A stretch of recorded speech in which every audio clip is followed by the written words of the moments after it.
अस्सलाम वालेकुम। Last class में हम लोगों ने जूलॉजिकल चार्ट के ज़रिए हमने वो डिटेल्ड स्टडी की थी, ठीक है, कि with the passage of time living world in time के वक्त के लिहाज से जो भी लिविंग वर्ल्ड एग्जिस्ट करती है, ठीक है, वो मतलब क्या सारा उनका एक सिस्टम है और क्या सेटअप है साइंटिफिक वर्ल्ड में, ठीक है, कि हमने उसमें डिटेल में स्टडी किया था। और ये सारी स्टडी के लिए हम किस चीज़ का यूज़ करते हैं, फॉसिल्स का यूज़ करते हैं। तो आज का जो लेक्चर है वो पिछले वाले लेक्चर से काफ़ी रिलेट करता है, ठीक है। तो आज का जो हमारा टॉपिक है वो है फाइलेटिक लाइनेज, ठीक है। तो मैंने कल आपको बताया था कि मतलब जो तकरीबन 3000 मिलियन ईयर्स अगो पहले जो हमारा एक ही जब फर्स्ट लिविंग ऑर्गेनिज्म एग्जिस्ट करता था तो वही हमारा एक कॉमन एंसेस्टर था प्लांट्स और एनिमल्स का। और फर्दर उसके साथ साथ with the passage of time जो भी टाइम के लिहाज से लिविंग वर्ल्ड एग्जिस्ट करती गई है, मैंने आपको बताया कि उसमें एवोल्यूशन होती रही है, ठीक है। तो आज हमने फाइलेटिक लाइनेज को ही पढ़ना है, ठीक है। तो कितनी स्पीशीज इवॉल्व हो चुकी हैं और ठीक है, और जब हम इनके अगर बैकग्राउंड की तरफ जाते जाए तो एक पॉइंट श्योरली एक पॉइंट ऐसा आएगा जहाँ पे हम कह सकेंगे कि ये इनका ओरिजिन सेम है, जहाँ पे ये मतलब जब प्लैनेट मार्स जब वजूद में आया तो यहाँ से लाइफ स्टार्ट हुई। तो यहाँ से आगे जाती चेंज एक तरफ को निकल गया, वो प्लांट्स बन गए, कहीं पे दूसरा चेंज निकल गया, वो एनिमल्स बन गए। और फिर फर्दर उनमें भी एनिमल्स में भी आगे इतनी चेंजेस आई, इतनी वेराइटीज़ आई कि अब तक तकरीबन आप देख सकते हैं कि बहुत ज़्यादा स्पीशीज़ ऑर्गेनिजम्स की मतलब एग्जिस्ट करते हैं, करंटली नाउन है साइंस के वर्ल्ड में, ठीक है। तो फाइलेटिक लाइनेज का जो मतलब लफ्जी मतलब है वो भी होता है शजराए नसब या हसब नसब, ठीक है। तो हसब नसब मतलब हमारे आबाओ अजदाद से शुरू हो जाए और आगे सारी आल औलाद, ठीक है। और स्टिल हमारे जो फ्यूचर प्रेसिडेंट्स हैं या मतलब डिसेंडेंट्स हैं फ्यूचर में, कि हमारे बाद भी तो डेफिनेटली जो कोई एग्जिस्ट करेगा वो डेफिनेटली हमसे एवोल्यूशन करके आया होगा, ठीक है। तो आज हमने इसको स्टडी करना है, ठीक है। कल का लेक्चर बहुत डिटेल में था, ठीक है। तो आज जस्ट वो सरसरी सी थोड़ी सी दो चार बातें हैं कि जैसे आपको फाइलेटिक लाइनेज का पता हो कि ये जो सारा हमने कल डिस्कस किया ये एक्चुअली में है क्या था, इसको हम बोलते हैं फाइलेटिक लाइनेज बोलते हैं हम इसको, ठीक है, कि शजरा नसब के आबाओ अजदाद से चले आ रहा है सब कुछ, ठीक है। ओके तो when we look at biodiversity, तो जब हम लाइफ की डाइवर्सिटी की तरफ देखते हैं, बायोडाइवर्सिटी टू वर्ड्स का कॉम्बिनेशन है, bio means life and diversity means variation. तो जब हम लाइफ में वेरिएशन देखते हैं, ऑर्गेनिजम्स में वेरिएशंस देखते हैं, the number and varieties of species in a place, तो स्पीशीज की एक बहुत बड़ी तादाद में वैरायटी हमें नजर आ जाती है, ठीक है। We find that there are nearly 2,50,000 organisms, ठीक है। तो इतनी स्पीशीज मतलब 2 लाख स्पीशीज तकरीबन अब तक ऑर्गेनिजम्स की हमें पता चल, तो 2 लाख थोड़ी है, ठीक है। करंटली नाउन टू साइंस में अभी तक इतनी स्पीशीज मतलब नाउन हो चुकी हैं, and more than half of these are, और इनमें से अभी ये जो स्पीशीज जिन भी साइंटिस्ट की एफर्ट्स हैं उनकी काविश है, इसमें से तकरीबन 53.1% इंसेक्ट्स हैं and other 17.6% are vascular plants, ठीक है। और कुछ मतलब वेस्कुलर प्लांट्स हैं, ठीक है। एनिमल्स, अदर इंसेक्ट्स, और इंसेक्ट्स के अलावा 99.9% जो स्पीशीज़ है वो एनिमल्स की है, मतलब एनिमल्स में मैमल्स आ सकते हैं, ठीक है। अब एनिमल्स की भी स्पीशीज़ हैं, काऊ है, कैट है, डॉग है, बफेलो है, ह्यूमन बींग्स हैं और बहुत सारे मैमल्स हैं, ठीक है। कैंगरू है, बहुत सारे हैं, पांडा, ये सारे एनिमल्स ही हैं ना, बुफालोस, काउज, हैंस वगैरह ये सारे एनिमल्स हैं। तो जो इंसेक्ट्स की 53.1% है उसमें से 19.9% जो है वो इंसेक्ट्स के हैं और बाकी एनिमल्स हैं कुछ, ठीक है। And 9.4% are fungi, algae, protozoa and various prokaryote. तो ये इनकी थोड़ी परसेंटेज मतलब ये एग्जैक्ट एस्टिमेटेड उन्होंने बता दिया कि 53.1% जो है वो इंसेक्ट्स हैं, 17.6% जो है वो कुछ दूसरे, ठीक है, तो कुछ दूसरे प्लांट्स हैं, उसके अलावा एनिमल्स जो हैं जो कि अदर दैन इंसेक्ट्स, मतलब ये जो 53.1% है ना इसमें इंसेक्ट्स आ जाते हैं, ठीक है। तो ये बटरफ्लाई वगैरह और ये कॉकरोचेस वगैरह, इनके अलावा जो कोई एनिमल्स एग्जिस्ट करते हैं इस परसेंटेज के अलावा वो 19.9% अलग से एनिमल्स के, जिसमें मतलब हम लोग मैमल्स वगैरह आ जाते हैं।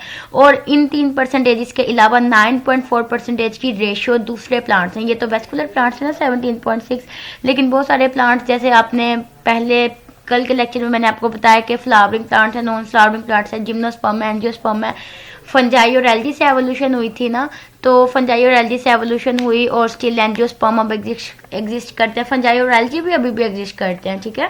तो लेकिन उनकी परसेंटेज अब कम है, they are near to their extinction, ठीक है।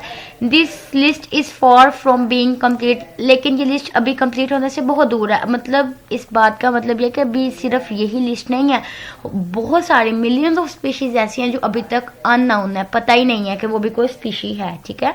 Various careful estimates put the total number of species between 3 to 10 millions, और जितने भी साइंटिस्ट हैं जो अंदाजे लगाए ना, उन्होंने देखे 2 लाख स्पीशीज उन्होंने आइडेंटिफाई कर लिया, लेकिन उसके अलावा भी उनका अंदाजा ये कहता है कि तकरीबन 5 to 30 मिलियन स्पीशीज अभी तक मतलब एग्जिस्ट करती हैं, बट हमें पता नहीं है उनका, ठीक है। Out of this only 2.5 million species have been identified, और जो कि ये 2 लाख मतलब के 2.5 मिलियन स्पीशीज 2-2.5 लाख, ठीक है। तो ये 2-2.5 लाख है, ठीक है। तो ये 2-2.5 लाख जो है ना, ये भी हमें पता चला, लेकिन 5 लाख से तो भाई शुरू होती है, 5 लाख से 30 मिलियन 30 लाख तक स्पीशीज हो सकते हैं। तो ये तो अभी 2 लाख है, तो इट्स मीन डेट कि अभी तो 5 लाख तक जानी है, अभी तो अननोन है, ठीक है। और फिर 5 लाख से आगे पता नहीं 6 लाख 10 लाख मतलब इन बिटवीन है ना। तो मैक्सिमम अगर 30 मिलियन तक भी, या मैं तो कहती हूँ कि 5 मिलियन स्पीशीज भी बहुत बहुत ब्रॉड बहुत बड़ी वर्ल्ड बन जाती है, लिविंग वर्ल्ड के। हम कहेंगे कि इतनी वैरायटी है, इतनी वैरायटी है, इतनी वेरिएशंस है, इतनी एवोल्यूशन हुई हुई है, इतने चेंजेस आए हुए हैं, हजारों करोड़ों साल की बात है। साइंस इज रियली अमेजिंग, ठीक है। तो ये 2.5 मिलियन स्पीशीज को आइडेंटिफाई करना भी, being a human being, being a scientist, मतलब एक बहुत बड़ी डिस्कवरी है। फाबियाजी आलाए रब्बिकुमा तुकज़्ज़िबान, ठीक है। कि बस तुम अपने रब की कौन कौन सी नेमत को झुटलाओगे कि उसने इस खूबसूरती के साथ कायनात को बनाया है, उसका तस्वुर पैदा किया, और इसमें तरह तरह के रंग रंग के जानदार पैदा किए हैं। और फिर जब हम उन्हें स्टडी करते हैं तो उनका आपस में इतना खूबसूरत ताल्लुक है, इतना उनका मिलाप है आपस में, इतनी उनकी रंगीनी है, वो आपस में इस कदर मिलते जुलते हैं, क्या क्या ही बात है। कितनी वसी कायनात है, कितने वसी और ये हैवान है, इंसान है, और ये जितने भी ऑर्गेनिजम्स हैं, लिविंग वंस हैं, हम सारे मिलके एक लिविंग वर्ल्ड ही बना रहे हैं ना। तो जैसे जैसे हम साइंस को पढ़ते हैं ना, हम रिलीजियस फैक्टर की तरफ जाते हैं कि हम जब ये सारा कुछ पढ़ते हैं, सबको बनाने वाला कोई तो है ना, तो हमारा उतना ही रब ताला पर, रब की ज़ात पर एतकाद बढ़ जाता है कि जब हम देखते हैं कि इतना सब कुछ, इतना सब कुछ, इतना कंट्रोल, इतनी नेचर, इतनी बड़ी यूनिवर्स, इतनी कायनात, इतने सिस्टम्स, इतना कुछ, तो दिल से आवाज़ आती है शुक्र अल्हम्दुलिल्लाह या माशाल्लाह सुभान अल्लाह, अल्लाह की शान, ठीक है। तो हमने इसको ही साइंटिफिक पॉइंट ऑफ व्यू से स्टडी करना है। अगर हम टुडे लाइफ की बात करें, the life today has come into existence through phyletic lineages. तो अब जो आज की ज़िंदगी है, जो आज की स्पीशीज़ है, अभी तक 2.5 मिलियन स्पीशीज़ आइडेंटिफाई हो चुकी, वो किस चीज़ का नतीजा है? वो फाइलेटिक लाइनेज का नतीजा कि जो हमारे बाओ-अजदाद थे उनमें एवोल्यूशन हुई, ठीक है, चेंज हुआ, तो वो आगे से नस्लें बढ़ रही हैं, ठीक है। आपको पता ना कि लिविंग वन की कैरेक्टरिस्टिक मैंने आपको बिल्कुल स्टार्ट में बताई थी कि they can reproduce, they can grow, they can acquire energy. तो मतलब ये प्रोड्यूस करते हैं अपने जैसे, और दूसरे ऑफस्प्रिंग्स पैदा करें, तो वो नस्ल दर नस्ल नस्ल को शायी हो रही है, सब नस्ल चल रहा है, ठीक है। तो फाइलेटिक लाइनेज उसे ही बोलते हैं, नस्ल दर नस्ल को, ठीक है। और फिर फर्दर उनमें चेंजेस भी आ सकते हैं, चेंज आ जाएगा तो हम कहेंगे कि एवोल्यूशन हो गई है, ठीक है। और ऑर्गेनिजम्स की अपनी पॉपुलेशन के साथ एवोल्यूशन होती है, and living in the remote past, ठीक है, कि वो ऑर्गेनिजम्स जो मतलब रिमोट पास्ट है, मतलब कुछ दिन पहले अगर कोई ऑर्गेनिज्म था तो कुछ दिन बाद, फॉर एग्जांपल एक मतलब अब आप हमारी बात कर लें, और फर्दर मेरी सिस्टर है फॉर एग्जांपल, उनकी शादी हो गई, वो मैरिड है, तो उनके आगे बच्चे हैं, ठीक है, तो उनके बच्चों में चेंजेस आएंगी, ठीक है।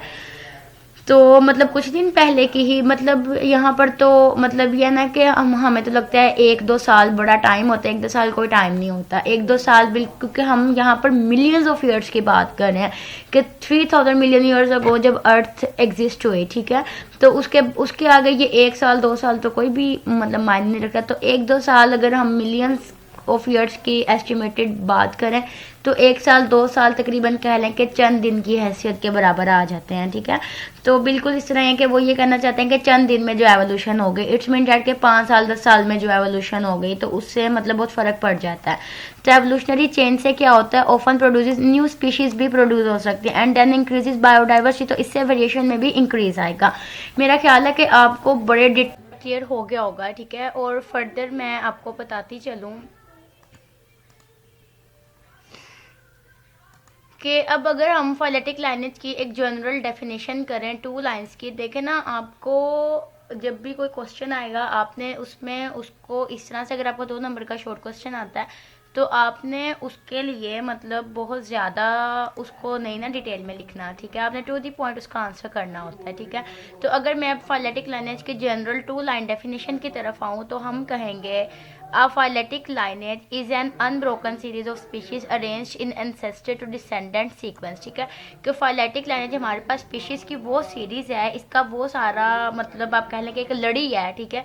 ये वो लड़ी है, ये नस्लों की वो लड़ी है, ये वो लड़ी है, हमारे हसब नसब की लड़ी है जो हमारे आबाओ अजदाद से आगे मौजूदा ऑर्गेनिज्म जो भी पाए जाते हैं, ठीक है। हमारी जो नस्ल दर नस्ल हमारा शजरा नसब, हमारा हसब नसब हमारे पिछले दौर से लेके पिछले दौर के बावजदाद से लेके आज प्रेजेंट स्पीशीज तक का जो एक सीक्वेंस है उसको हम बोलेंगे कि ये फाइलेटिक लाइनेज है। और ये स्पीशी टू स्पीशी वेरी करता है। डेफिनेटली कोई और स्पीशी है, उसके बावजदाद कोई और होंगे। अब as a organism, as a human being, as a homo sapiens in the scientific world हमारे बावजदाद और है, ठीक है। तो ये सारी एक लड़ी है, ठीक है। कि जैसे मेरे बाप हैं, मेरे बाप के दादा, उनके आगे दादा के दादा, दादा के दादा, दादा के दादा, इस तरह ये सीरीज चलती जा रही है, ठीक है।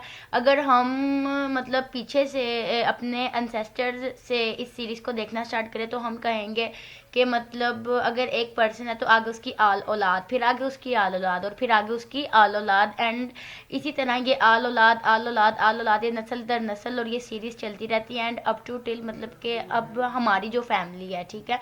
तो अब फर्दर आने वाले 10 सालों में आगे हमारी आल औलाद, ठीक है। तो ये इस तरह आल औलाद वाला कॉन्सेप्ट चलता ही रहेगा, ठीक है। और इसी तरह अगर हम ये डिसेंडेंट से डिस्कस करें तो फिर बाप दादा, ठीक है। जैसे अगर हम अपने एंसेस्टर टू डिसेंडेंट की बात करें तो हम कहेंगे हमारे बाप दादा, और फिर उनके बाप दादा, और फिर उनके बाप दादा। तो लेकिन अगर हम अनसेस्टर टू डिसेंडेंट आए तो हम कहेंगे कि हमारे बाप दादा की जो आल औलाद थी, फिर आगे उनकी आल औलाद, फिर आगे उनकी आल औलाद, फिर आगे उनकी आल औलाद, और फिर आगे उनकी आल औलाद में से हम मौजूद हैं, ठीक है। और फिर इसी तरह ये कॉन्सेप्ट यहाँ पे रुकने वाला नहीं है, ये सीरीज आगे चलती ही रहेगी, कंटिन्यूस रहेगी कि आगे हमारी आल औलाद, ठीक है। तो ये वो सीक्वेंस है जो अनसेस्टर टू डिसेंडेंट है और अनब्रोकन सीरीज है कि ये कभी ना रुकने वाला अमल है, ठीक है। With each later species having evolve from one that immediately preceded it, मतलब इट्स मीन डैट के वक्त गुजरने के साथ साथ जो भी स्पीशीज है वो आगे से आगे आगे से आगे आगे से आगे इवॉल्व हो रही हैं, ठीक है। Immediately we had a complete record of the history of, बस यहाँ पे इसकी डेफिनेशन कंप्लीट हो जाती है। A phyletic lineage in an unbroken series of species arranged, मतलब कि ये सीक्वेंस अरेंज्ड है, लड़ी में जो भी ऑर्गेनिज्म आ रहे हैं नस्ल दर नस्ल वो अरेंज्ड है। हम ये नहीं कि मेरे दादा का नाम पहले आएगा और फिर मतलब मेरे जो परदादा हैं उनका नाम पहले आएगा फिर मेरे दादा का नाम आएगा, मतलब ये एक इसका सीक्वेंस है। कि जैसे फॉर एग्जांपल मेरे वालिद साहब हैं ताहिर इकबाल, ठीक है, उनके जो बाप दादा हैं वो इकबाल भट्टी, मतलब मेरे जो दादा हैं, ठीक है, वो मेरे मतलब मेरे वालिद, फिर मेरे वालिद के वालिद, फिर उनके वालिद, ठीक है। तो इस तरह से एक सीक्वेंस जनरेट हो गया। तो ये इसमें फाइलेटिक लाइनेज की जो एक सबसे इंपॉर्टेंट कैरेक्टरिस्टिक यही है कि अरेंज्ड हो, ठीक है, सीक्वेंस्ड अरेंज्ड हो, ठीक है। ये नहीं कि आप मतलब अगर पिछले 10 साल के बावजदाद की मैं बात करूं या पिछले 100 साल के बावजदाद की बात करूं तो जिसका मर्जी नाम पहले लिख दूं, जिसका के आगे तो ये कहीं ना कहीं से तो आगे उसी की लड़ी में आ जाता है, ऐसे नहीं होता। सीक्वेंस वाइज अगर आप इसको बायोलॉजिकल स्टडी में सीक्वेंस वाइज आप इसको स्टडी करोगे तो वो फाइलेटिक लाइनेज की कैटेगरी में आएगा। लेकिन अगर आप इसे टूट फूट का शिकार करके और मतलब तोड़ फोड़ के पढ़ोगे, कभी कहीं से उसको देख लिया कभी कहीं, तो वो फिर फाइलेटिक लाइनेज में नहीं आएगा, ठीक है। फाइलेटिक लाइनेज असल में हम कहते हैं शजरा नसब को, लेकिन इसमें ये है कि ये एक सीक्वेंस्ड स्टडी है। So if we had complete record of the history of life on this planet, ठीक है, अगर हम इस प्लानट पे जितनी भी लाइफ एग्जिस्ट करती है उसके हिस्ट्री के रिकॉर्ड को देखें, so every lineage would extend back in time to the common. और ये है कि अभी जितनी भी आपको पता है कि with the passage of time evolution हुई है, चेंजेस आए हैं, ठीक है, तो जो भी चेंजेस आए हैं अगर देखा जाए, अगर हम हर ऑर्गेनिज्म को पकड़ के उसके फाइलेटिक लाइनेज देखना शुरू कर दें, तो कहीं ना कहीं साइंस ये बिलीव रखती है कि कहीं ना कहीं एक ऐसा पॉइंट आएगा कि जहाँ पर सबका जो ओरिजिन है वो कॉमन हो सकता है। जैसे मैंने आपको पिछले लेक्चर में ये देखें, अब आप ये देखें, इसमें ये डिफरेंट ऑर्गेनिज्म से आगे इनमें एवोल्यूशन हुई, ठीक है, लेकिन आप देखें इनकी स्टडी करते करते करते करते करते करते ये angiosperms, gymnosperms, ferns, invertebrates, fish, amphibia, reptiles, birds, mammals, ये कितनी वैरायटी है लाइफ की, लेकिन इन सबको सिंगल ऑर्गेनिज्म को स्टडी करते करते करते करते करते करते फाइनली एक पॉइंट ऐसा आ गया जहाँ पे फर्स्ट लिविंग ऑर्गेनिज्म जो कि सबका ही कॉमन ओरिजिन जनरेट हो गया। तो वो यहाँ पर यही बात कर रहे हैं कि मे भी अगर हम फाइलेटिक लाइनेज को स्टडी करें तो उसमें हमें, अगर हम हिस्ट्री के रिकॉर्ड को देखें तो ऐसा बिल्कुल पॉसिबल है कि बैक टाइम में कोई एक कॉमन ओरिजिन हमें मिल जाए, ठीक है। और थोड़ा बहुत रिकॉर्ड उसमें से मिसिंग है, वो lack that record because some soft bodies organisms of the past had not left their preserved records as fossils. और बहुत सारे ऑर्गेनिजम्स ऐसे हैं कि जिनका हमारे पास प्रीवियस रिकॉर्ड मौजूद नहीं है, ठीक है, जिनका प्रीवियस रिकॉर्ड हमारे पास मौजूद नहीं है, तो इस वजह से बहुत सारी स्पीशीज़ स्किप हुई हैं, ठीक है, लेकिन जो मेजॉरिटी स्पीशीज़ एग्जिस्ट कर रही हैं अगर हम इनको ही स्टडी करें तो फिर भी ये हमें अपना कॉमन ओरिजिन शो करती हैं, ठीक है, समहाउ किसी ना किसी पॉइंट पे। And that's about all today's lecture. इंशाल्लाह हम नेक्स्ट क्लास में डिस्कस करेंगे कि बायोलॉजी में अगर कोई भी प्रॉब्लम आती है तो उसको सॉल्व करने के क्या मेथड्स हैं, how to solve a biological problem via biological methods. क्योंकि हम बायोलॉजी स्टडी करें तो डेफिनेटली बायोलॉजी एक साइंस की फील्ड, तो साइंस में कुछ स्पेसिफिक टर्मिनोलॉजीज यूज़ होती हैं या कुछ स्पेसिफिक मेथड्स होंगे, ठीक है, कि अगर कोई भी प्रॉब्लम आ जाती है, ये एक प्रॉब्लम ही थी ना कि ऑर्गेनिजम्स को हमने एडजस्ट करना था, किस कैटेगरी में एडजस्ट करें, और इनके हमने बाओ-अजदाद एंसेस्ट्रल स्टडी करनी थी, एवोल्यूशनरी रिलेशनशिप देखना था।